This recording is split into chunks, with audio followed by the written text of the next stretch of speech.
কালিমাতুশ শুকর আদায় করি যে মহান মাবুদ, যে মহান মালিক আমাদেরকে সম্মানিত মাসে, মর্যাদাপূর্ণ মাসে, শুক্রবারের দিনে তার ঘর মসজিদে আমাদের সকলকে ভালোবেসে কবুল করলেন। এজন্য আমরা সকলে প্রাণ খুলে সে মহান মাবুদের দরবারে কালিমাতুশ শুকর আদায় করি, সকলে বলি আলহামদুলিল্লাহ। অতঃপর লক্ষ কোটি দুরূদ ও সালাম বর্ষিত হোক সে মহামানবের প্রতি, যিনি রহমাতাল লিল আলামিন, সাইয়্যিদুনা, যার অক্লান্ত পরিশ্রমের মাধ্যমে আমরা ইসলাম পেয়েছি, কোরআন পেয়েছি, দ্বীন পেয়েছি। তার প্রতি সকলে মহাব্বতের সহিত দুরূদ শরীফ পাঠ করি, সকল বলি সাল্লাল্লাহু আলাইহি ওয়াসাল্লাম। সম্মানিত মুসল্লিবৃন্দ, আজকে মুহররম মাসের 10 তারিখ। আরবি ক্যালেন্ডার অনুযায়ী প্রথম মাস, ইংরেজি যেমন ইংরেজি ক্যালেন্ডারে প্রথম মাস হচ্ছে জানুয়ারি মাস, ঠিক তেমনিভাবে আরবি ক্যালেন্ডারে প্রথম মাস হচ্ছে মুহররম মাস। এই মাসটি আল্লাহ তাআলার কাছে অতি মর্যাদাপূর্ণ এবং সম্মানিত মাস। যেমন আল্লাহ রাব্বুল আলামিন বলেছেন, ইয়া আইয়ুহাল্লাযীনা আমানু লা তুহিল্লু শাআইরাল্লাহ ওয়ালা শাহরাল হারাম। হে ঈমানদার লোকেরা, লা তুহিল্লু শাআইরাল্লাহ, আল্লাহ তাআলার দ্বীনের নিদর্শন সমূহকে অসম্মান তোমরা করো না। ওয়ালা শাহরাল হারাম, এবং সম্মানিত মাসে তোমরা কি করো না? অন্যায় করো না, অপরাধ করো না, জুলুম তোমরা করো না। আল্লাহ রাব্বুল আলামিন 12টি মাসের মধ্যে 4টি মাসকে সম্মানিত করেছেন। তার মধ্যে অন্যতম মাস হচ্ছে এই মুহররম মাস। এই মুহররম মাসের মর্যাদা কত, এই মর্যাদা বোঝাতে গিয়ে রাসূলুল্লাহ সাল্লাল্লাহু আলাইহি সাল্লাম হাদিসের মধ্যে বলেন, শাহরুল্লাহিল মুহররম, এটি আল্লাহ তাআলার মাস। সুবহানাল্লাহ। মুহররম মাস হচ্ছে আল্লাহ তাআলার মাস। যে মাসটা আল্লাহ তাআলার সাথে সম্বোধন করা হয়, সে মাসের মর্যাদা কম না বেশি? সে মাসের মর্যাদা আল্লাহ তাআলার কাছে অনেক বেশি। রাসূলুল্লাহ সাল্লাল্লাহু আলাইহি সাল্লাম তিনি এ মাসের মর্যাদা দিতে গিয়ে, মর্যাদা বোঝাতে গিয়ে তিনি আরো বলেন, আফজালুস সিয়ামি বা'দা রমাযান শাহরুল্লাহিল মুহররম। রমজান মাসের পরে রোজা রাখার জন্য শ্রেষ্ঠ মাস হচ্ছে মুহররম মাস। রমজানের পরে যে মাসের রোজা আল্লাহ তাআলার কাছে শ্রেষ্ঠ, সেই মাসটার নাম হচ্ছে মুহররম মাস। এই মুহররম মাসের ব্যাপারে রাসূলুল্লাহ সাল্লাল্লাহু আলাইহি সাল্লাম তিনি আরো বলেন, আফজালুশ শাহরি শাহরুল্লাহিল্লাযী তাদউনাহুল মুহররম। আফজালুশ শাহরি, শ্রেষ্ঠ মাস হচ্ছে রমজানের পরে শ্রেষ্ঠ মাস হচ্ছে শাহরুল্লাহ, আল্লাহর মাস। নবীজি বলেন, তাদউনাহুল মুহররম, যে মাসটাকে তোমরা মুহররম মাস বলে তোমরা ডাকো। তাহলে রমজান পরে যে মাসের শ্রেষ্ঠত্ব আল্লাহ তাআলা দিয়েছেন, সে মাসটা হচ্ছে আমরা যে মাসে অবস্থান করতেছি, মুহররম মাস। এ মাসকে আল্লাহ রাব্বুল আলামিন তিনি সম্মানিত করেছেন। এ মাসের এত মর্যাদা কেন? কারণটা কি? কেন এত মর্যাদা আল্লাহ রাব্বুল আলামিন এ মাসে দিলেন? এ মাসের মর্যাদা বোঝাতে গিয়ে, এ মাসের কারণ ব্যাখ্যা করতে গিয়ে মিশকাতুল মাসাবিহের ব্যাখ্যা গ্রন্থ আনোয়ারুল মিশকাতের লেখক তিনি উল্লেখ করেছেন, তিনি হাদিস শরীফে হাদিস তিনি উদ্ধৃতি করেছেন।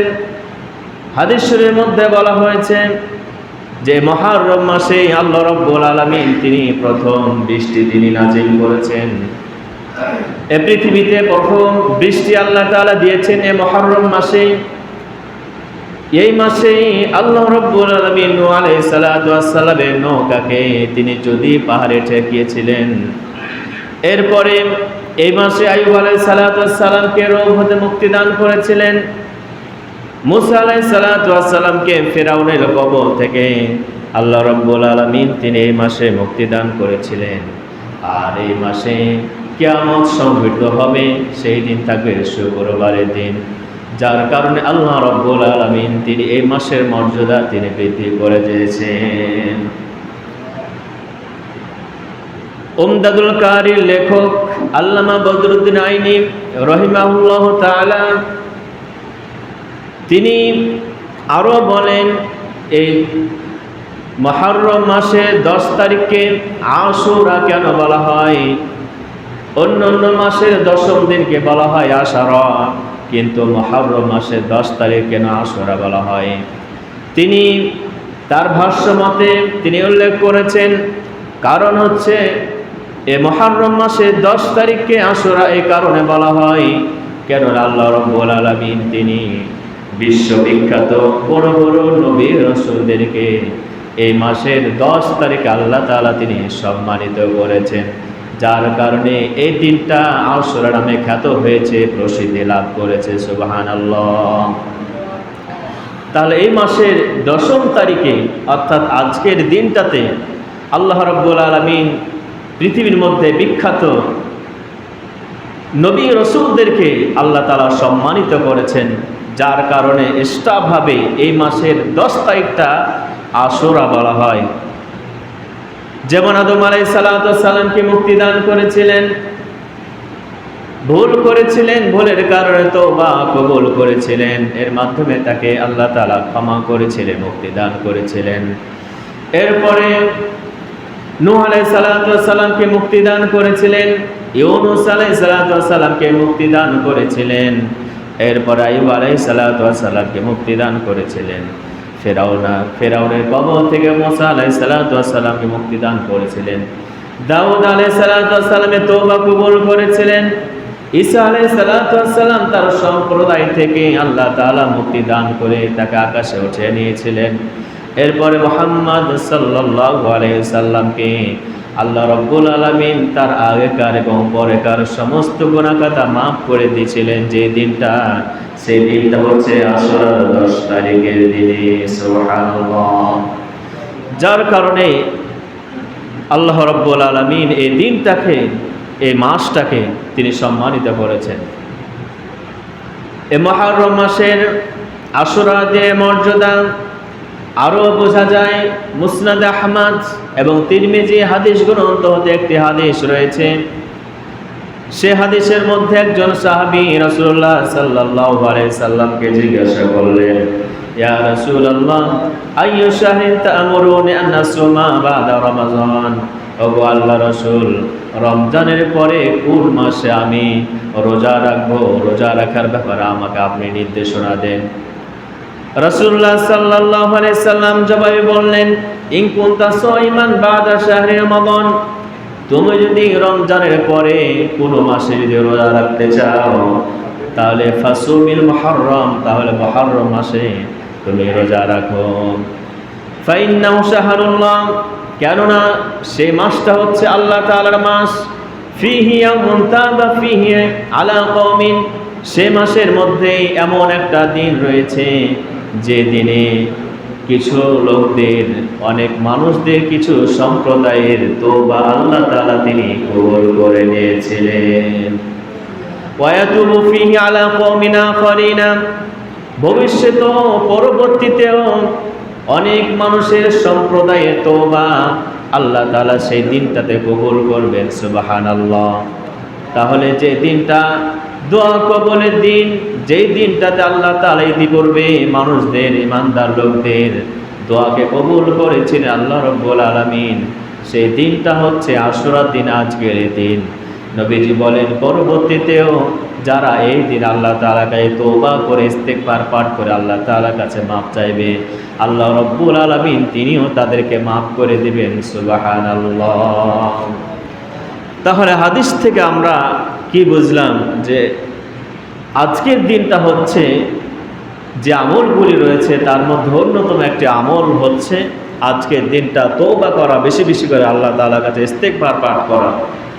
ইস্তেগফার পাঠ করলে, দোয়া করলে, তওবা করলে দোয়া, আমাদের তওবাকে আল্লাহ তাআলা তিনি কবুল করে নেবেন। যেমন ভাবে আদম আলাইহিস সালামের তওবা ইস্তেগফার আল্লাহ তাআলা তিনি কবুল করেছিলেন। আদম আলাইহিস সালাম যখন ভুল করার কারণে যখন এই পৃথিবীতে আল্লাহ তাআলা পাঠিয়ে দিলেন, পাঠানোর পরে আল্লাহ রাব্বুল আলামিনের কাছে তওবা করলেন, ইস্তেগফার করলেন তার ভুলের কারণে। কি বলে আল্লাহ তাআলার কাছে তওবা করেছিলেন, ইস্তেগফার পাঠ করেছিলেন, আল্লাহ রাব্বুল আলামিন করোনার কারণে কোট করেছেন। আল্লাহ তাআলা বলেন যে আদম আলাইহিস সালাম এই বাক্যগুলি বলে আল্লাহ তাআলার কাছে ইস্তেগফার পাঠ করেছিলেন। রব্বানা যালামনা আনফুসানা ওয়া ইল্লাম তাগফির লানা ওয়া তারহামনা লানাকুনান্না মিনাল খাসিরিন। আদম আলাইহিস সালাম আল্লাহকে বললেন, রব্বানা, ওগো আমার রব, আমি আমার নিজের নফসের প্রতি জুলুম করেছি, অন্যায় করেছি, অবিচার করে ফেলেছি। ওয়া ইল্লাম তাগফির লানা, আপনি যদি আমাকে মাফ না করেন, যদি ক্ষমা যদি না করেন, ওয়া তারহামনা, আমার প্রতি যদি আপনি দয়া না করেন, লানাকুনান্না মিনাল খাসিরিন, আমি তো ধ্বংস হয়ে যাব, আমি তো ক্ষতিগ্রস্তদের মধ্যে অন্তর্ভুক্ত হয়ে যাব। আল্লাহ তাআলার কাছে যখন এই বলে দোয়া করলেন, ক্ষমা চাইলেন, আল্লাহ রাব্বুল আলামিন তিনি আদম আলাইহিস সালামকে ক্ষমা করে দিলেন। যে দিনটাতে আদম আলাইহিস সালামকে আল্লাহ তাআলা ক্ষমা করেছিলেন, সেই দিনটা হচ্ছে আজকের দিন, আশুরার 10 তারিখের দিন। এরপর ইউনূস আলাইহিস সালাম তিনি ভুল করার কারণে যখন তার কওমের লোকদের কাছে একত্ববাদের দাওয়াত দিলেন, দাওয়াত দিতে দিতে যখন নৈরাশ হয়ে গেলেন, তার কওমের লোকেরা তাকে যখন হত্যা করতে চাইল, মারতে চাইল, তখন আল্লাহ তাআলার নির্দেশ অনুযায়ী এলাকা ছেড়ে অন্যত্র সে অবস্থান করতেছিল। সে ভাবলো যে এখানে আমি না থেকে আমি অন্যত্র চলে যাই, সেখানে গিয়ে আমি কি করব, একত্ববাদের দাওয়াত দিব, এই ভেবে আল্লাহ তাআলার হুকুমের অপেক্ষা না করে সে চলে গিয়েছিল, হিজরত করা শুরু করেছিল। প্রতিমধ্যে আল্লাহ রাব্বুল আলামিন তাকে আটকে দিলেন। সমুদ্রে যখন অবস্থান করতেছিল নৌকার মধ্যে, আল্লাহ তাআলা মাছকে অর্ডার করলেন, মাছ আমার এই নবীকে ইউনূসকে আর এক পা সামনে এগোতে দিও না, তুমি তাকে তুমি তোমার মধ্যে তুমি তোমার পেটের মধ্যে তুমি নিয়ে নাও। ইউনূস আলাইহিস সালামকে আল্লাহ রাব্বুল আলামিনের নির্দেশনা অনুযায়ী মাছ গিলে ফেললো। সে মাছটা গিলে সমুদ্রের তলদেশে চলে গেল। ইউনূস আলাইহিস সালাম গভীর অন্ধকারে, ত্রিমুখী অন্ধকারে সেখানে পড়ে গেলেন, ত্রিবিধ অন্ধকারের মধ্যে। মাছের পেটের অন্ধকার, পানির অন্ধকার, রাতের অন্ধকার, একবারে সমুদ্রের অতল তলদেশে যেখানে মানুষজন কেউ নেই, সেখানে চেলিয়ে গলা ফাটিয়ে দিলে কেউ শুনবে না।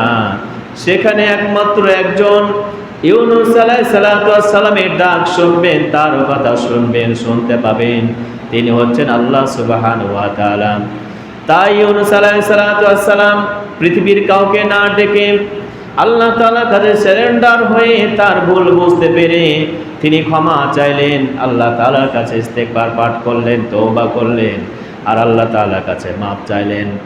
তিনি যে বাক্যগুলি বলে আল্লাহ তাআলার কাছে মাপ চেয়েছিলেন, সেগুলো আল্লাহ রাব্বুল আলামিন কোরআনুল কারীমে উল্লেখ করেছেন, লা ইলাহা ইল্লা আনতা সুবহানাকা ইন্নী কুনতু মিনাজ জালিমিন। ইউনূস আলাইহিস সালাম যখন মাছের পেটের মধ্য হতে সমুদ্র তলদেশ থেকে যখন আল্লাহ তাআলার কাছে মাপ চাইলেন, ক্ষমা প্রার্থনা করলেন, আল্লাহ রাব্বুল আলামিন ইউনূস আলাইহিস সালামকে তিনি ক্ষমা করে দিলেন, আর মাছের পেট থেকে মুক্তি দিয়ে আল্লাহ তাআলা তাকে স্থলভাগে তিনি পাঠিয়ে দিলেন। তাহলে ইউনূস আলাইহিস সালাম মুক্তি পেয়েছেন কোন দিন? আজকের দিনে মুহররমের 10 তারিখে। এরপরে নূহ আলাইহিস সালাম আল্লাহ তাআলার কাছে তিনি মাফ চেয়েছিলেন, ক্ষমা চেয়েছিলেন, আল্লাহ রাব্বুল আলামিন তাকে মাফ করেছিলেন।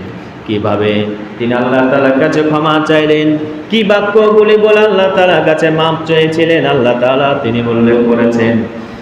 নূহ আলাইহিস সালাতু ওয়াস সালাম বললেন, ওয়া ইল্লা তাগফিরলি ওয়া তারহামনি ইয়াকুম মিনাল খাসিরিন, ও আল্লাহ আমাকে যদি মাফ না করো, আমার উপর যদি রহম না করো, তাহলে তো আমি ধ্বংস হয়ে যাব, শেষ হয়ে যাব।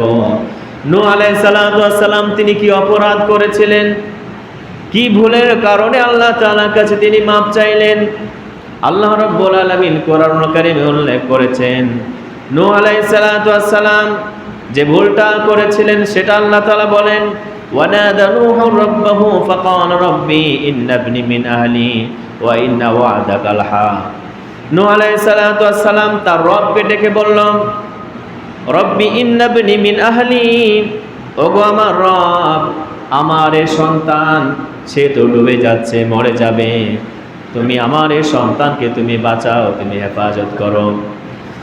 ওয়া ইন্না ওয়া'দাকাল হাক, তোমার ওয়াদা তো সত্য, তুমি তো আমাকে বলেছিলে তোমার পরিবারকে আমি বেইজ্জত করব না, তোমার পরিবারকে ডুবিয়ে মারব না, ধ্বংস করে দেব না। ওগো আল্লাহ, আমার এই পরিবারের লোক, আমার সন্তান সে তো ডুবে যাচ্ছে, সে তো মরে যাবে, সে তো ধ্বংস হয়ে যাবে। আল্লাহ রাব্বুল আলামিনের কাছে যখন এই কথা বলল, আল্লাহ রাব্বুল আলামিন বললেন, ইয়া নূহ ইন্নাহু লাইসা মিন আহলিক, তোমার পরিবারের লোক সে না, তোমার সন্তান তোমার পরিবারের মধ্যে হতে পারে না। কেননা ইন্নাহু আমালুন গায়রু সালিহ, সে তো অসৎ লোক, সে তো কাফের, ঈমানদার নয়। সুতরাং তাকে বাঁচাবার দায়িত্ব আমার না, আমার দায়িত্ব হচ্ছে তোমার প্রতি যারা ঈমান এনেছে, আমার প্রতি যারা ঈমান এনেছে, যারা ঈমানদার তাদেরকে আমি বাঁচাবো, এটা আমার ওয়াদা। সুতরাং তোমার সে সন্তান যেহেতু কাফের, আমালুন গায়রু সালিহ, তার কাজগুলি সৎ না, তার কাজগুলি ভালো না, তার আমলগুলি ভালো না, সুতরাং তাকে বাঁচাবার দায়িত্ব আমি আল্লাহর নয়। এখান থেকে আমরা শিক্ষা নিতে পারি, যারা অসৎ চরিত্রের লোক হয়, যারা খারাপ লোক হয়, যারা জুলুম করে, অন্যায় করে, বিচার করে, বেঈমান লোক, পরকালের প্রতি যাদের বিশ্বাস নেই, তারা কখনো মুমিন মুসলমানদের বন্ধু হতে পারে না। কিয়ামতের দিন তাই একই অবস্থা হবে।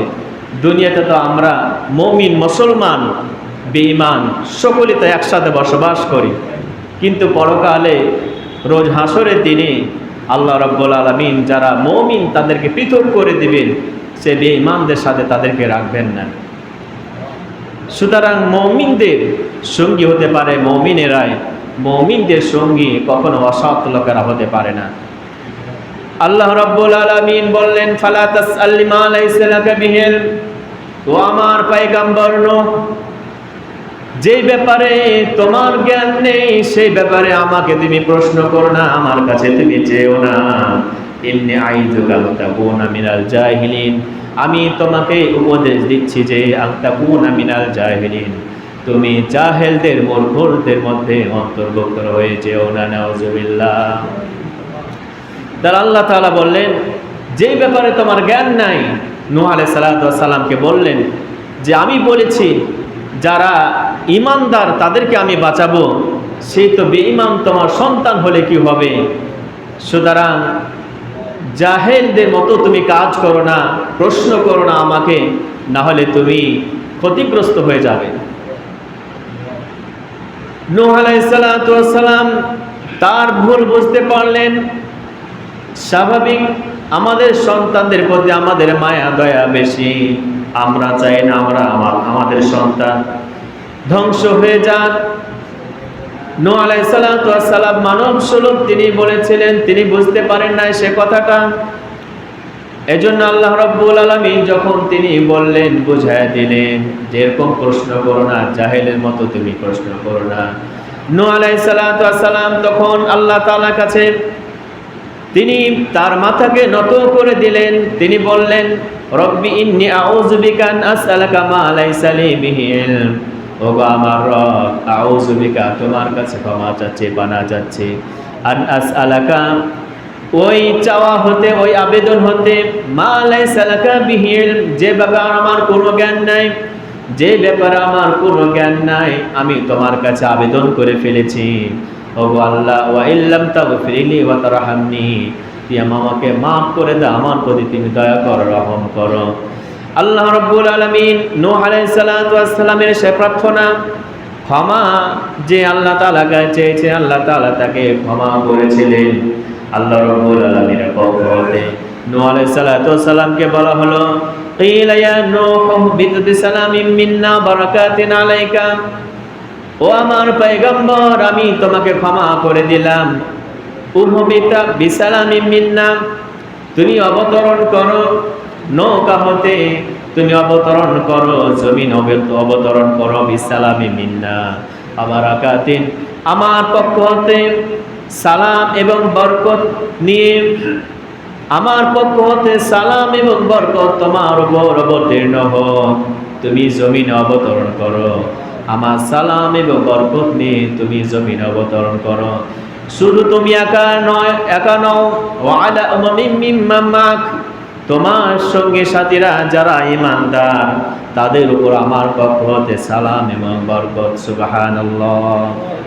কিয়ামত পর্যন্ত যত মুমিন মুসলমান থাকবে, ততদিন পর্যন্ত আল্লাহ তাআলা পক্ষ হতে যে সালাম দিলেন, বরকত দিলেন, সে সালাম এবং বরকত নাজিল হতে থাকবে। সুবহানাল্লাহ।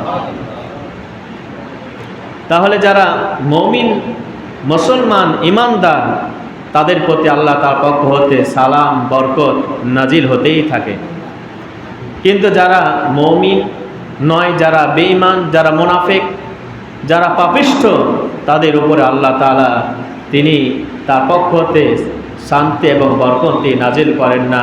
আল্লাহ তাআলা বলেন, ওয়া মামুসান মাতিউহুম সুম্মা ইয়ামাসসুহুম, আমি তাদেরকে দুনিয়াতে কিছুদিনের জন্য সুযোগ দিই, কিছু সময়ের জন্য তারা দুনিয়ার ভোগ বিলাস সেগুলো তারা উপভোগ করবে, কিন্তু সুম্মা ইয়ামাসসুহুম মিন্না, আমার পক্ষ হতে আযাবুন আলীম, মহা আযাব তাদেরকে স্পর্শ করবে, গ্রেফতার করবে। সে আযাবে আমি তাদেরকে গ্রেফতার করব না, আউযুবিল্লাহ। তাহলে দেখা যায় যারা বেঈমান লোক হয়, পাপিষ্ঠ লোক, কাফের লোক হয়, তাদেরকে আল্লাহ তাআলা দুনিয়াতে কিছুদিনের জন্য সুখ শান্তিতে রাখেন, কিন্তু পরবর্তীতে তাদের শেষ পরিণাম হবে অত্যন্ত ভয়াবহ। তাহলে নূহ আলাইহিস সালাতু ওয়াস সালামকে আল্লাহ তাআলা তিনি মুক্তি দান করেছিলেন আজকের এই দিনে, আশুরার এই 10 তারিখে। আল্লাহ রাব্বুল আলামিন পৃথিবীতে যত মুমিন এবং ঈমানদার লোকেরা যুগে যুগে আসবে, ইস্তেগফার পাঠ করে তওবা করবে আল্লাহ তাআলার কাছে, আল্লাহ তাআলা তাদেরকে ভালোবাসেন, আল্লাহ তাদেরকে মাফ করে দেন। আল্লাহ রাব্বুল আলামিন যে সমস্ত ঈমানদার লোকেরা আল্লাহ তাআলার কাছে মাফ চায়, আল্লাহ তাআলা তাদের ব্যাপারে ভালোবেসে কোরআনুল কারীমের আয়াত নাজিল করেছেন। তাদের ব্যাপারে আল্লাহ তাআলা বলেন, ইন্নাহু কানা ফারীকুম মিন ইবাদি ইয়াকুলুনা রাব্বানা আমান্না ফাগফির লানা ওয়ারহামনা ওয়া আনতা খায়রুর রাহিমিন।